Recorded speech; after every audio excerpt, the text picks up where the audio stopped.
Hello and welcome to my second YouTube video. Let me ask you a question. If tomorrow something goes wrong with your Mac, or let's say it gets lost, stolen or damaged, replacing the hardware itself is the easy part. It just costs you money. But what about the data that was on that hard disk or SSD? Those precious photos, the time spent organising your iTunes library, your work, the book you were halfway through writing. Best case scenario, it may cost hundreds, maybe thousands of pounds for a data recovery specialist to try and get some back. Worst case is, it's gone for good. That's why we all need to back up. If not right now, today you should back up.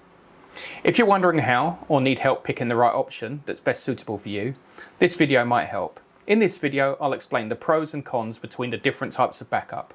I will give you some options for the best free ways and some of the more affordable, so you can make an informed decision.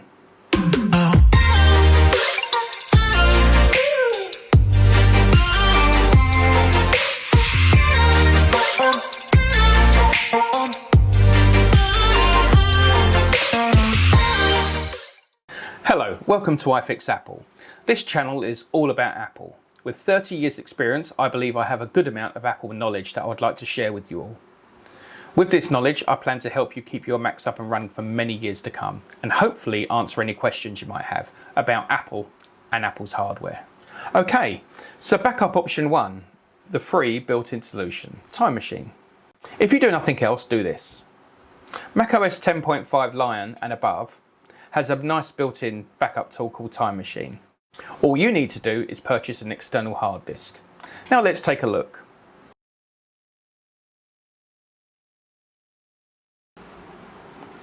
Okay, so Time Machine, it's very simple to use. Quite simple. All you have to do is plug in your hard disk, and in my case I'm just going to put a USB key in the back of the machine. And quite often, it doesn't on here because I've told it not to, but you're normally prompted, do you want to use this disk with Time Machine? If yours doesn't prompt up, like mine, all you have to do is go to the System Preferences and then open up Time Machine. And you can enable it here, backup automatically. And then select the disk you want to back up to. So I'm going to select the Patriot 128 gig. You have the option, if you want to encrypt it, you tick this box here. That means if you plug it into another machine, all the data is protected. So if we click Use Disk, and you can show Time Machine in the menu bar if you want to keep an eye onto what's happening. As you can see here, it says waiting to back up. But it tells you local snapshots as space permits, which basically means it keeps taking snapshots as long as you have enough space on your hard disk. Get hourly backups for 24 hours, you get daily backups for the last month, and then you get weekly backups for all previous months. Oldest backups are deleted when your disk becomes full. And here's a countdown now. Next backup in 79 seconds. Well, I'm going to cancel it because I don't need to do this. But that's Time Machine. There are many hard disks you can pick from for all kinds of budgets, and I will list a couple of my favourite options in the description below. Simply, all you have to do is plug your drive into the Mac, and as long as it's formatted correctly, you should get a prompt on your screen with clear and simple instructions what to do. Once set up, it pretty much does it all for you. Time Machine keeps hourly backups for 24 hours, daily backups for the past month, and weekly backups for all previous months until, of course, your disk gets full. It then automatically deletes your oldest backups. Time Machine's simple to use, easy to recover, and as it's made by Apple, you are less likely to have compatibility problems. Okay, option number 2 is Carbon Copy Cloner from Bombitch Software. A clone is an exact duplicate of your entire system, and with a bootable clone of your drive, you can boot up within minutes and keep it working if your Mac is having problems with the startup disk.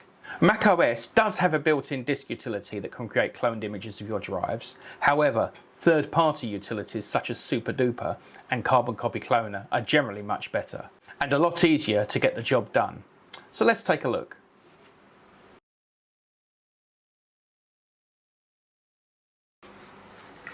Okay, so let's go and download Carbon Copy Cloner. Now, I'm going to open up Safari. Of course, you can use Google Chrome or Firefox if you prefer. And we're going to go to bombich.com.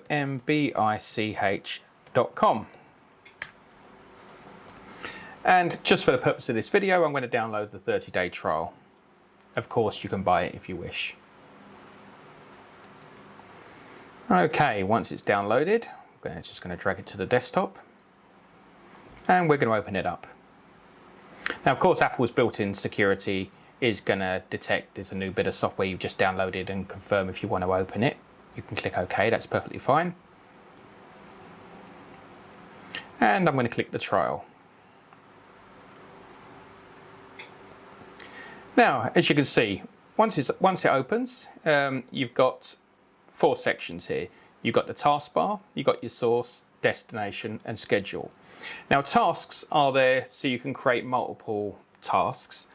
You can back up your internal hard disk to an external hard disk, or you can have another external hard disk that you want to back up to another hard disk or a NAS, and you can create multiple tasks to do multiple jobs. And they'll all have their own source, destination, and schedule. So I'm going to click on source and then going to select my Macintosh hard disk. I'm then going to plug in the external hard disk, or USB key in my case. And then we're going to go to the destination and I'm going to select the external hard disk Patriot 128. And then we can just click clone at this stage. So I'm going to stop that for now. Now over here, you can click schedule.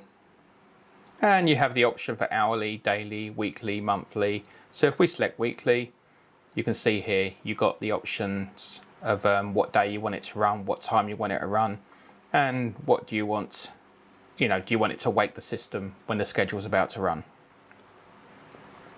There's also some more advanced options here.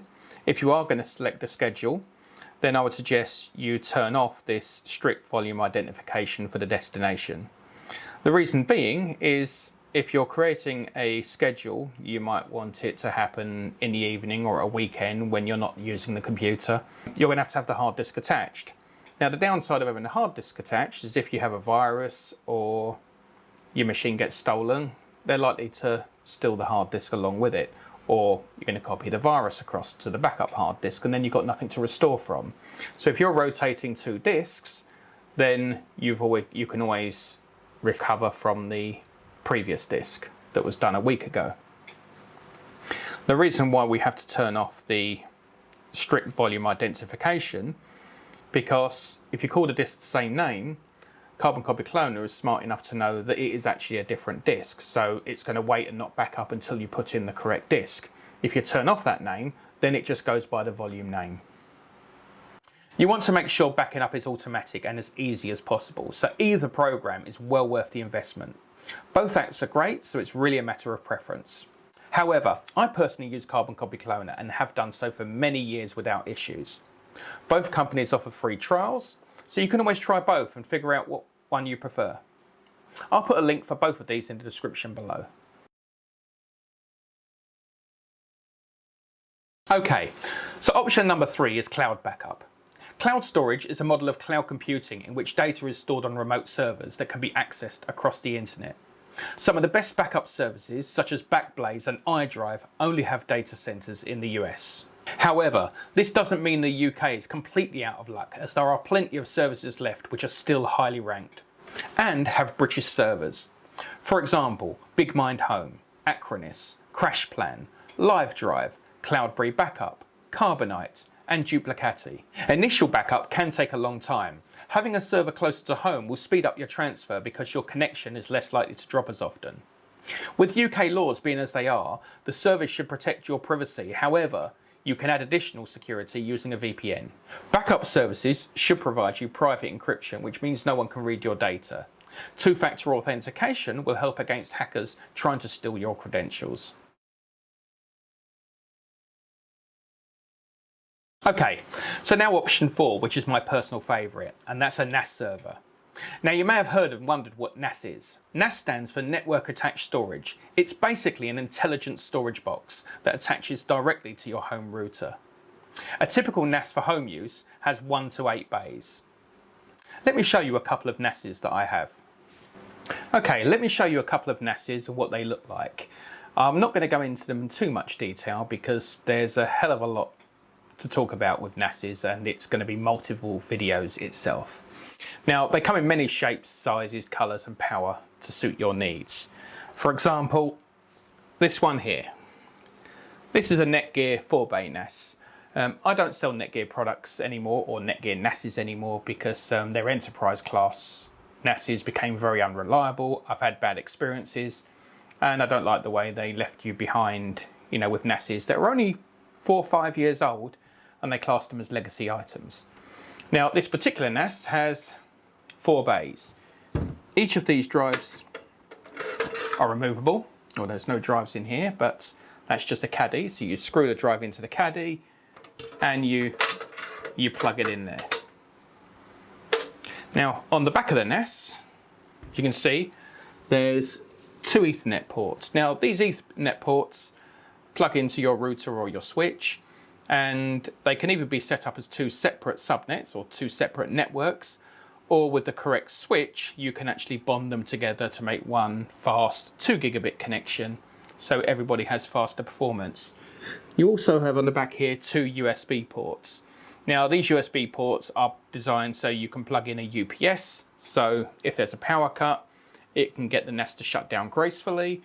You can also have one, well, there's actually one on the front as well, where you can plug a USB key. So let's say you've got important things on here like your accounts that you need to take off site in case anyone steals or fire theft. So you can plug a USB key in there, and in the interface you can program it as such a way when you hit that backup button, those particular files or whatever you need back up to that USB key. You then get an email notification and you can take the NAS or the USB key away with you. So this is a Netgear 4-bay. Now, I have basically the bigger brother. This has got a more powerful processor. It's actually got 6 bays in it, and pretty much the same connections at the back. 2 Ethernet connections, 2 USB connections, and you have exactly the same USB connection on the front with the backup button. Now we have the kind of NASes that I do use, and this is another brand. This is Synology. Now this has 8 bays on the front of it. It's got a quad-core processor, so it's very fast if you need to do transcoding to stream videos and stuff to your phones or mobile devices or whatever it is you need to do. On the back of it, it actually has 4 Ethernet connections, so you can actually bond all of those together and make a 4 gig connection, which is even quicker. It's got 3 USB, and it's got the Sata expansion slot. Now, if 8 bays is not enough for you, you can actually use that Sata, you can buy expansion units. So that Sata connection, you can buy another 4 expansion unit or an 8 expansion unit, and you can have, you know, 16, 24, 50 drives, you know, depending on the model of NAS you're looking at. Now, these are my favorite. They have a fantastic looking interface. You can get some that have got HDMI ports that you can connect up to your TV, that you can control and act as a media center. And there's a lot more you can do with these NASes. That's Synology. NASes can be used to store all your data in a safe and accessible way, sharing access to all your documents, photos, music, spreadsheets with your co-workers. It can also stream high-definition videos and music to all your tablets, your phones, your laptops, smart TVs and games consoles, like the Xbox and the PlayStation, all at the same time. You can also share files with friends, family and clients with a simple email link or web link instead of having to pay for Dropbox or WeTransfer. So to conclude this video, as you've seen, there are multiple ways to back up your Mac. Failure to back up your Mac leaves you exposed to data loss and the problems that can result from such an event. I've explained Time Machine, cloning, cloud backup and NAS storage. All have their advantages and disadvantages. Time Machine is good because once you set it, you can forget it. It's cheap, it's built in and likely to be supported for a long time.